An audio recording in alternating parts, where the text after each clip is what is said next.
Excelente. Inicia la grabación entonces, damas y caballeros. Formalmente iniciamos con la discusión programada para este día.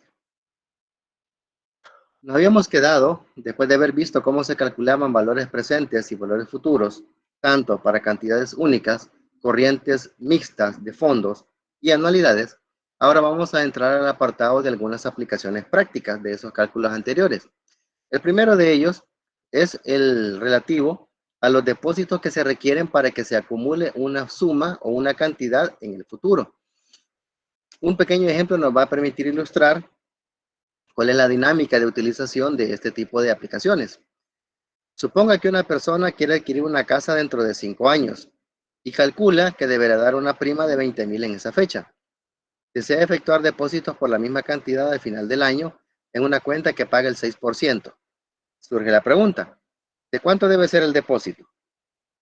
Como habíamos dicho, ¿verdad? Esa es la lectura. Ahora interpretemos.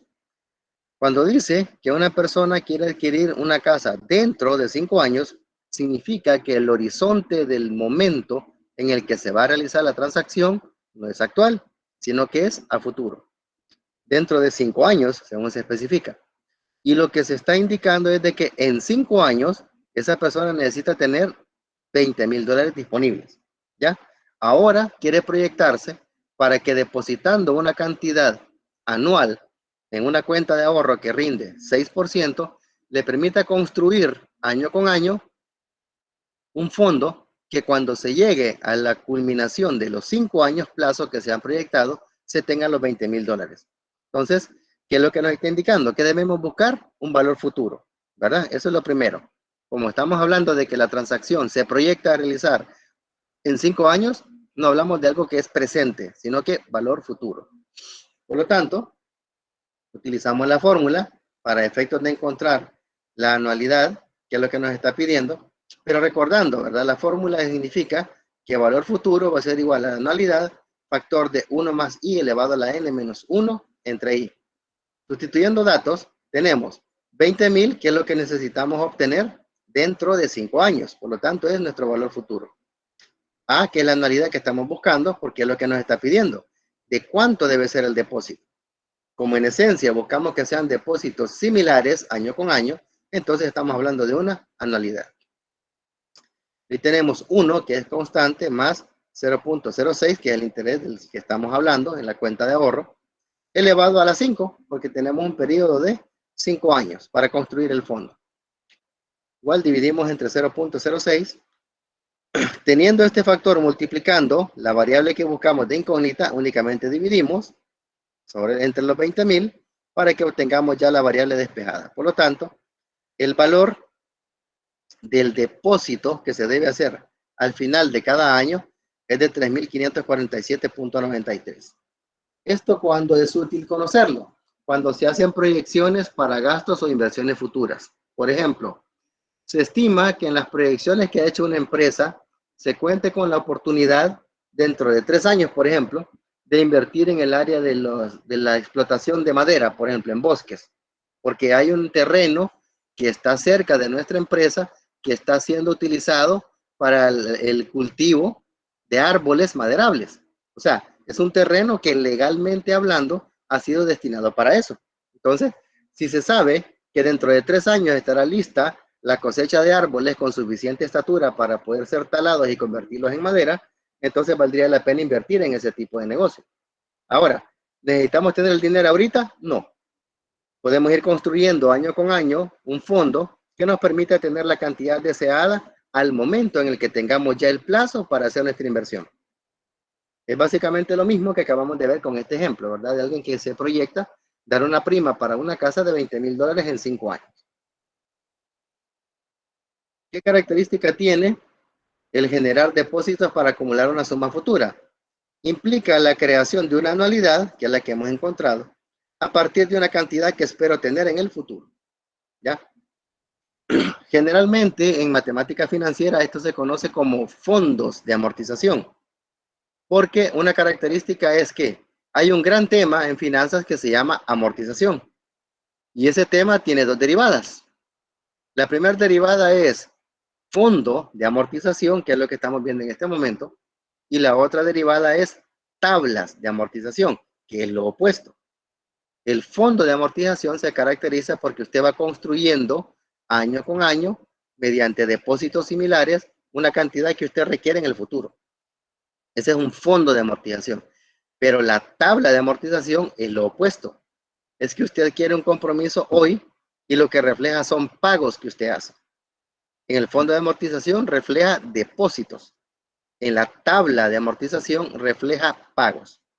Y aquí lo podemos ver. En el apartado de la amortización de préstamos. Tiene que ver con determinación de pagos anuales equitativos que se requieren para liquidar un préstamo y proporcionar al prestamista un rendimiento por intereses específicos, reembolsando el principal del préstamo en un periodo determinado. Para efectos de cálculo, se utiliza un programa de amortización de préstamos, es decir, un programa de pagos equitativos para reembolsarlo. Indica la asignación correspondiente en cada pago al interés y al principal, es decir, que el pago que se hace de una deuda contraída y eso reflejado en una tabla de amortización, hay que separar la cantidad que corresponde al interés de la cantidad que corresponde al pago al capital. Son dos partes distintas de un mismo pago. La amortización de un préstamo implica la creación de una anualidad a partir de una cantidad presente. Vean ustedes que es lo opuesto del fondo de amortización. Aquí creamos una anualidad a partir de una cantidad futura.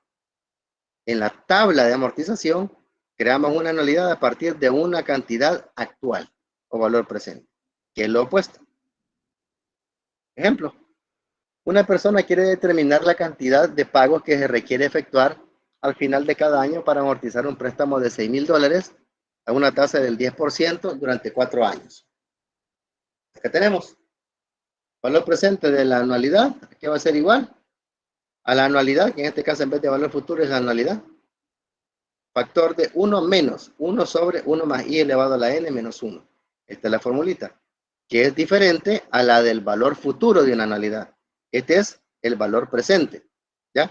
El valor futuro tiene otra estructura, recordarán. Entonces, teniendo la información, únicamente sustituimos, ¿verdad? Despeamos la variable a encontrar, que en este caso es la anualidad, y obtenemos 1892.74. Ese es el valor de la cantidad equitativa que tenemos que manejar como pago para cubrir este compromiso. Ahora, detallemos cómo se comportan los pagos. Acá ven ustedes un formato que es el que se encuentra en el texto de Lawrence Gitman, que mi recomendación es el que tomen de base para que lo puedan dominar, porque es el más sencillo de aplicar y es el que es menos complicado de entender. Scott Besley, por ejemplo, presenta otro esquema muy bueno, pero para efectos de un primer acercamiento se recomienda utilizar el esquema que presenta Gitman. Básicamente es una matriz de doble entrada donde reflejamos los años de la duración de la deuda, los pagos que se tienen que hacer, el principal o el capital que se ha adquirido como deuda, la forma en la que se distribuye el pago entre intereses y principal o capital, y el principal al final del año, que es cómo va quedando mi deuda una vez la voy pagando. Entonces, vamos por partes. Año 1, pago 1892.74. Este es constante para todos los años, porque es la anualidad que encontramos. Entonces, este dato es igual para todos los años. ¿Cuál fue el capital o la deuda que yo contraje en ese momento? $6,000. Cuando yo hago este pago, debo distribuirlo en dos cosas. Primero, los intereses que ha generado este capital y el pago que me resta, que es lo que voy a abonarle al capital que he pedido prestado. En este caso, el interés, ¿cómo lo calculamos? 10%, que es el valor del interés, ¿verdad? Que está reflejándose en el problema, 10%, multiplicado por el principal al principio del año, es decir, esta columna. Significa entonces que 10% de 6,000 son 600. Y es la cantidad de intereses que debo pagar en ese año. El pago que yo hago es de 1892. Cuando tengo ese valor, le resto el detalle de intereses y me queda 1292.74. ¿Ya? 1892.74 menos 600, 1292.74. ¿qué hago para encontrar el valor al final del año? El capital original con el que yo me endeudé menos el pago al principal o capital.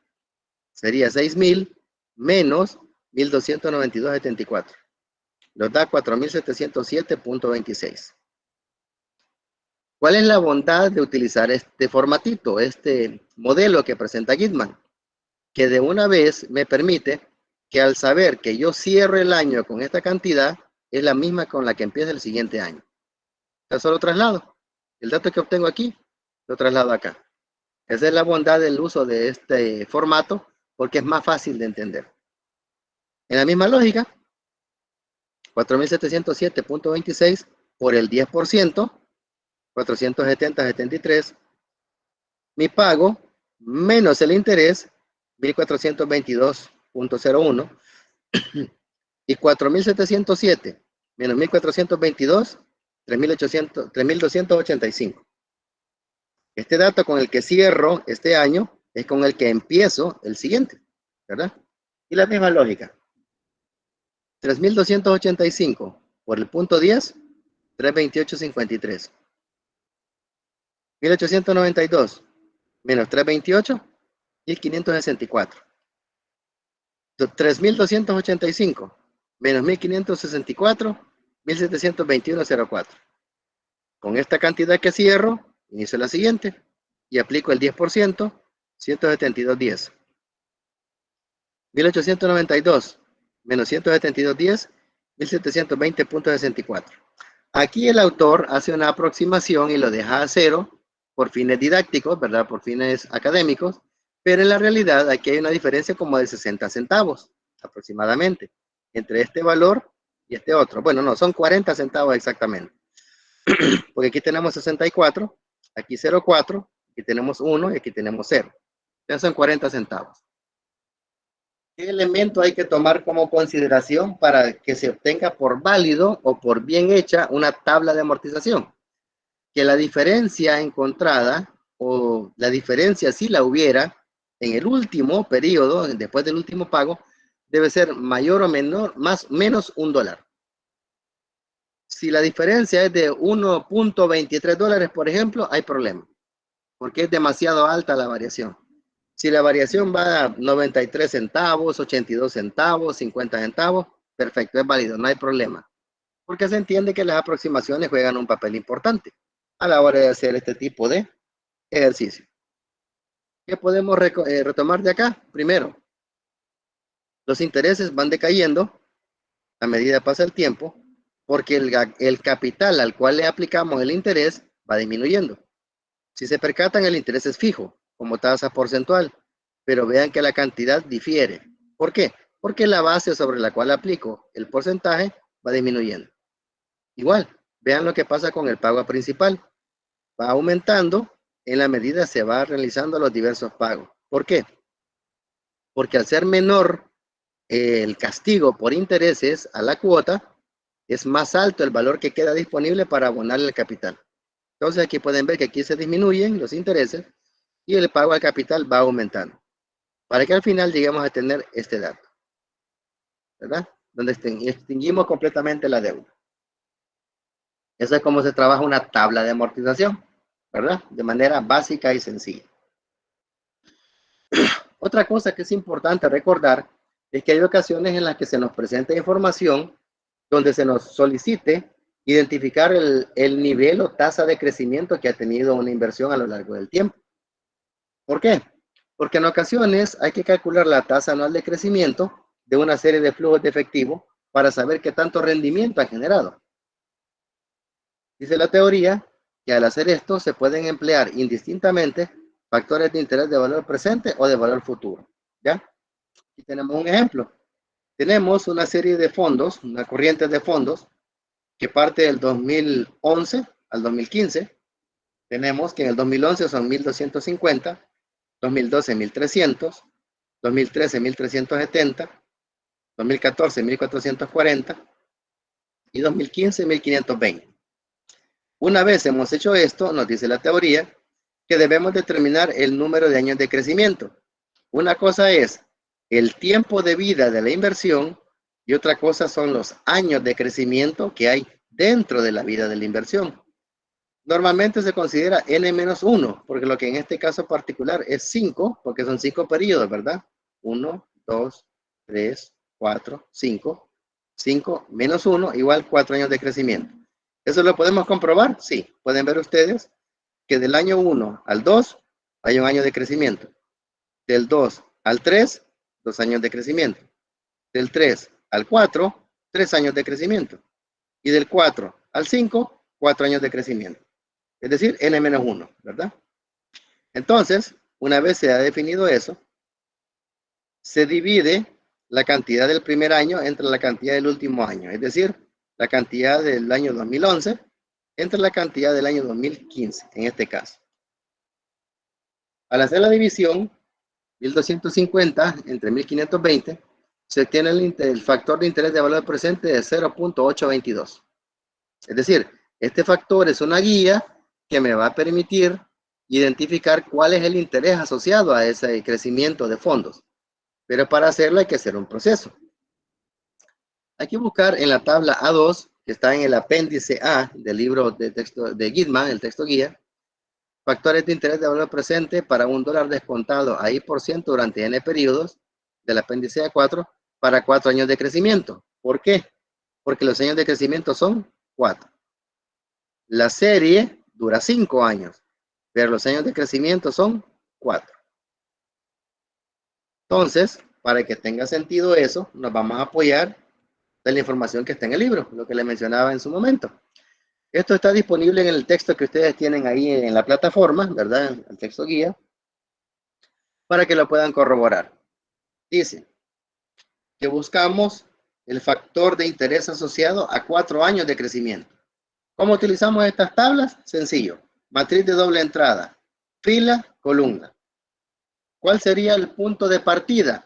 La fila en base al número de años de crecimiento. ¿Cuántos años de crecimiento tenemos según lo que habíamos hablado? 4. Por lo tanto, 4 años. Ahora, corremos hacia la derecha buscando un factor que sea igual a este, 0.822. Si vamos acá, encontramos 0.823, que está debajo de la columna del 5%. Significa que el factor para 5% al 0.823 casi es exactamente igual al valor encontrado. En este caso, se da por válido el uso del dato encontrado por aproximación. ¿Por qué? Porque aquí tenemos décima, centésima, milésima, ¿verdad? Y la milésima es solamente un punto de diferencia, porque tenemos 822 como patrón de búsqueda y 823 como hallazgo. Entonces, ¿qué significa? Que se puede dar por válido ese resultado por aproximación. Así es como se utilizan las tablas financieras, ¿verdad? Fila, columna, buscando el factor encontrado.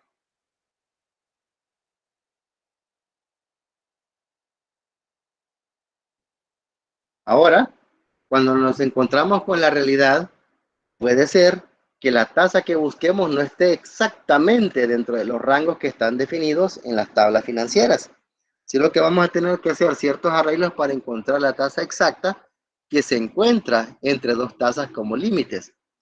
En ese aspecto, presentamos un ejemplo que dice, suponga que una corriente de flujos para 7 años dé como resultado el cociente 0.575.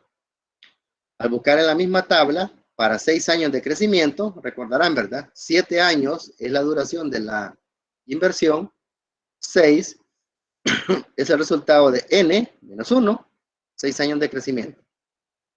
Vemos entonces que si hacemos eso, encontramos que para 6 años de crecimiento, ¿verdad? Empezamos a buscar,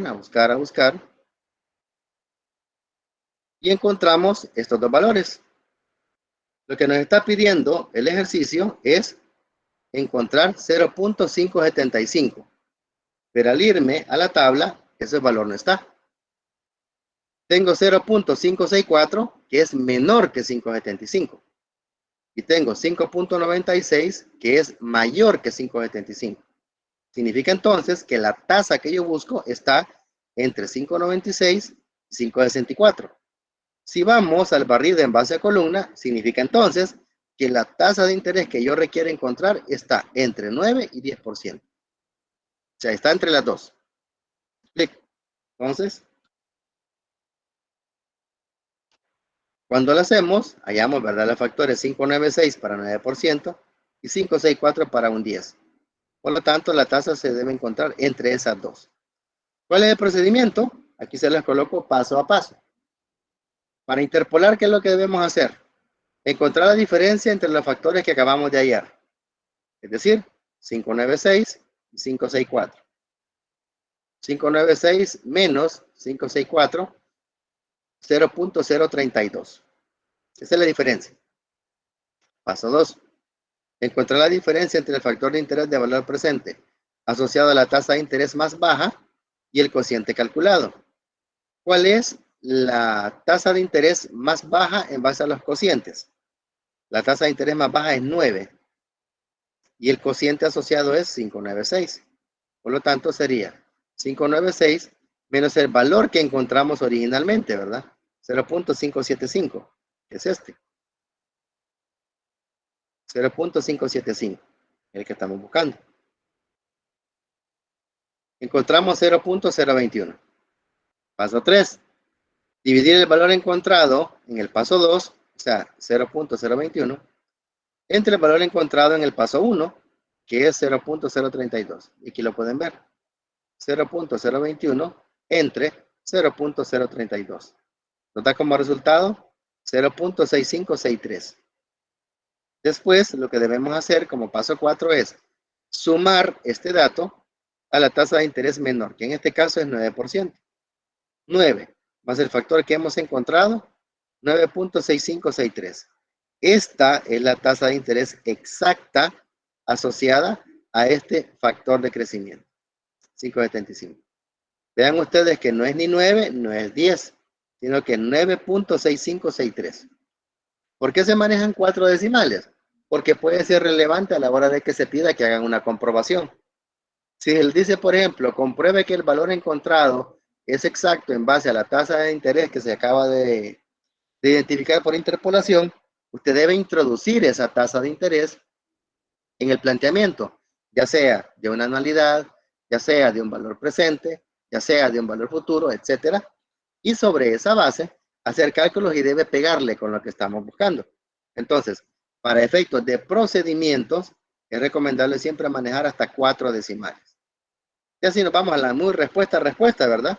Puede ser 9,66, porque 6 está a la par del 5, ¿va? Se aproxima. Sería entonces 9.66. Pero la sugerencia es que se manejen 4 decimales después del punto. ¿Ya? Vean ustedes 4 pasos muy sencillos, ordenados, que nos dan la pauta de la facilidad para encontrar tasas de interés por interpolación. Y cerramos con lo que es el apartado de las cantidades idénticas, es decir, cómo encontramos tasas de interés de cantidades que son similares o anualidades, ¿verdad? Cuando se va a buscar la tasa de interés asociada a una anualidad, el procedimiento consiste en relacionar el monto total del compromiso con la cantidad estipulada como pago. Por ejemplo, un individuo puede obtener un préstamo de 2,000 que se amortizará en cantidades de 514.14 al final de cada año durante los próximos 5 años. ¿Cuál es el interés asociado? Tenemos entonces el factor de interés de valor presente, aquí va a ser igual al valor presente de la anualidad entre la anualidad.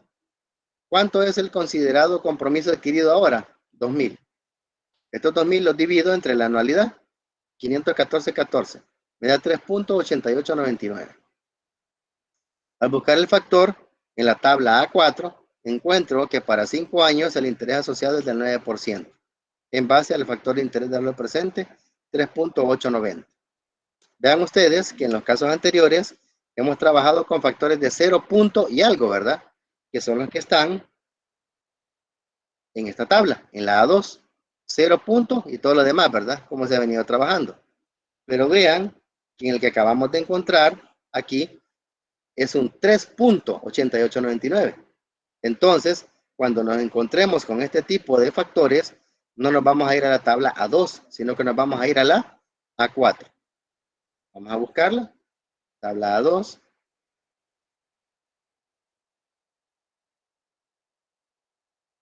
Tabla A3.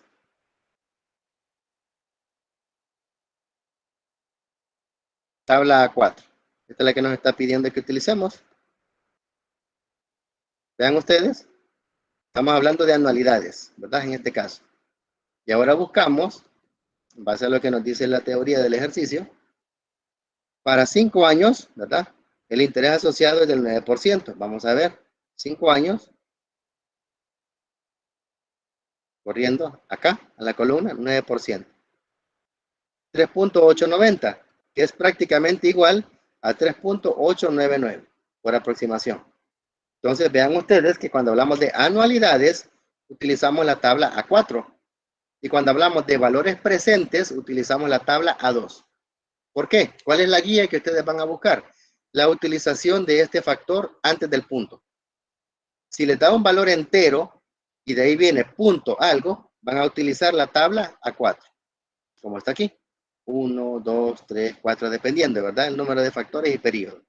Pero si el valor que les da es 0, ¿verdad? O sea, no es ni 1, pues, sino que es 0, punto algo. Entonces, ¿qué es lo que hay que hacer? Irse a la tabla A2, que es la que tiene que ver con esto. Factores de interés de valor presente. A2. ¿Ok? Hasta aquí el detalle de lo que teníamos pendiente de discutir, jóvenes. Queda abierto el espacio para las preguntas o inquietudes si las hubieran.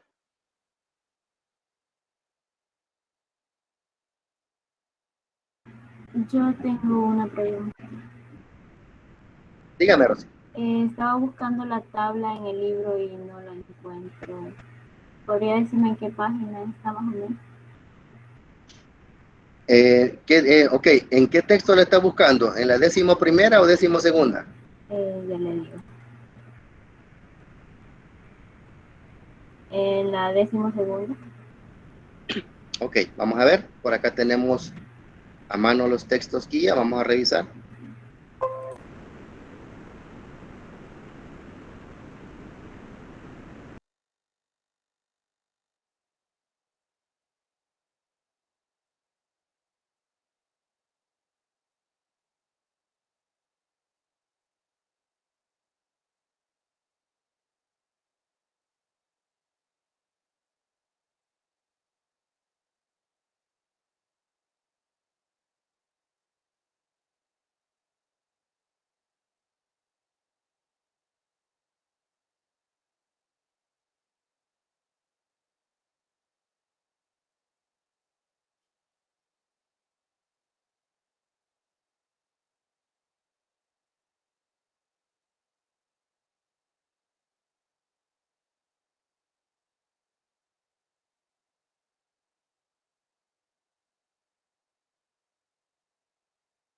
Excelente. Le doy la respuesta a Rosy y que quede de insumo para todos los demás. La versión del texto guía de Gitman en la 12ª edición no presenta las tablas de cálculo de factores de interés de valor presente y futuro, porque si se percatan, hace mucho uso del ámbito de Excel, es decir, cálculo de tasas, cálculo de plazo y otros elementos por ahí, no lo hace auxiliado de calculadoras ni de tablas, sino que utiliza mucho Excel. Entonces, en la 12ª edición no van a encontrar las tablas. Las que yo les presenté, de hecho voy a compartir pantalla en este momento.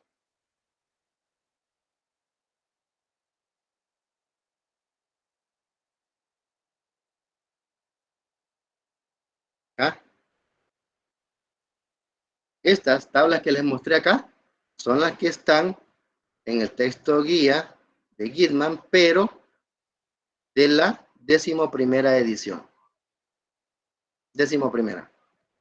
Que es diferente a la 12ª, que se caracteriza porque hace mucho uso de Excel y herramientas informáticas para que se hagan las resoluciones de los ejercicios de esa manera, ¿verdad? Entonces, no sé si queda clara la inquietud. La 12ª presenta esa particularidad. No tiene las tablas, las apéndices, perdón, de tablas financieras. La 11ª edición sí, y están acá al final. Si vamos hasta el final, a la última parte del libro, donde está el detalle de los apéndices, que le llaman, por acá, diríamos ya ese detalle. Apéndice A4, ¿verdad? Que tiene que ver con las tablas. Estamos hablando ya de las últimas páginas, ¿verdad? Ya casi para cerrar lo que es el libro, antes de las respuestas a ejercicios impares. Aquí, tablas financieras. Aquí está. La tabla A1, tabla A2, que es la que utilizamos en la mayoría de los ejemplos que vimos, y la tabla A4, que fue el del último, que tiene que ver con valores futuros de anualidades. No sé si queda clara la inquietud ahora. Sí, queda claro. ¿Podría pasarnos ese libro, por favor? Entiendo que los dos están en la plataforma, en la carpeta que le subía en el aula virtual. Solo está una edición, la segunda, la 12ª. Ok, entonces en este momento lo que vamos a hacer para que sea más práctico, más conveniente, es de que en el grupo de WhatsApp se la voy a compartir. En este Ok, momento me conecto al WhatsApp para poderles compartir el libro. muchas gracias. Ok, mientras lo hago, si hay otras preguntas, podemos aprovechar el tiempo, jóvenes. Hay tiempo.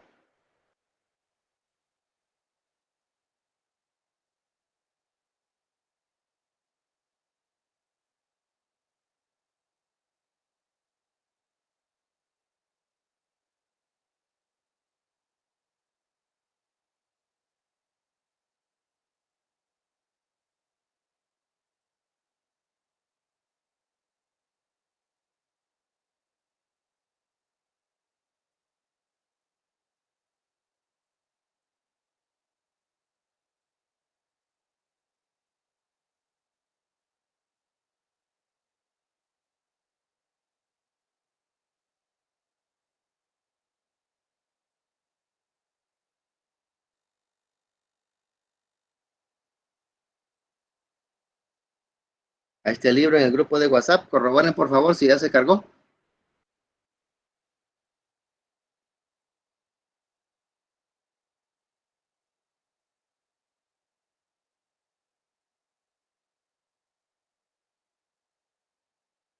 Sí, ya está.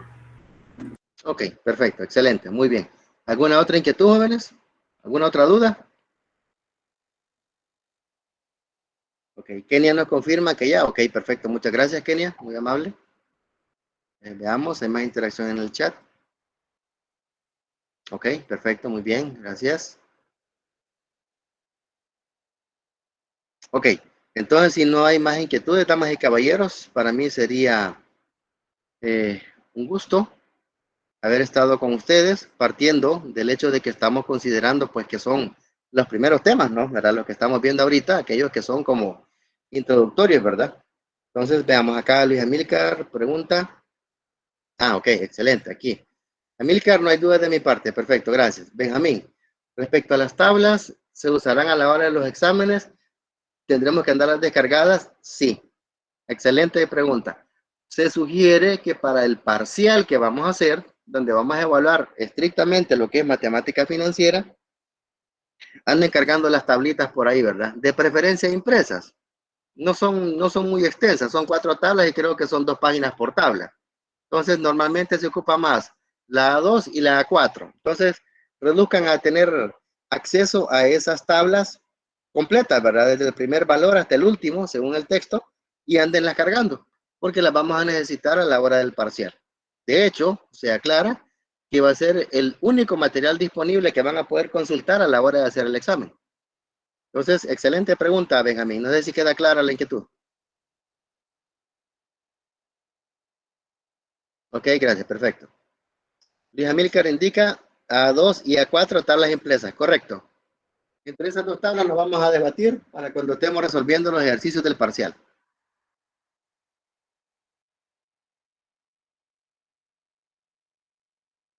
Ok, Si no hay dudas, entonces, jóvenes, les agradeceré que me lo hagan saber en el chat. Recordarles, ¿verdad? Que siempre se ha manejado el tomar asistencia al principio, intermedio y ahorita que estamos cerrando para efectos de garantizar la participación, ¿verdad? De ustedes en la actividad que se ha tenido programada para este día, para efectos de asistencia. ¿Me confirman en el chat, por favor, si no ha habido inconveniente o nada? Ah, ok. Nos comenta Benjamín. Comparte la grabación y por supuesto, aquí la tardanza va a ser que haga la descarga, la suba a mi canal de YouTube y le comparte el enlace. Porque el problema de que Meet tiene la particularidad que los enlaces tienen vencimiento. Entonces, lo que se graba no es perpetuo, sino que tiene un cierto periodo de vigencia, según el pago que se haga en la plataforma. Entonces, para no toparnos con la sorpresa de que al querer revisarlo ya no tengamos acceso al video, mejor lo voy a descargar en YouTube y, perdón, lo voy a cargar al canal de YouTube y ahí les comparto el enlace. Bien, di los demás, ok, perfecto, los demás compañeros interactuando de que todo bien, todo claro, excelente, muy bien. Perfecto, excelente jóvenes, quedamos aquí entonces, finalizo el apartado de la grabación para que quede disponible el video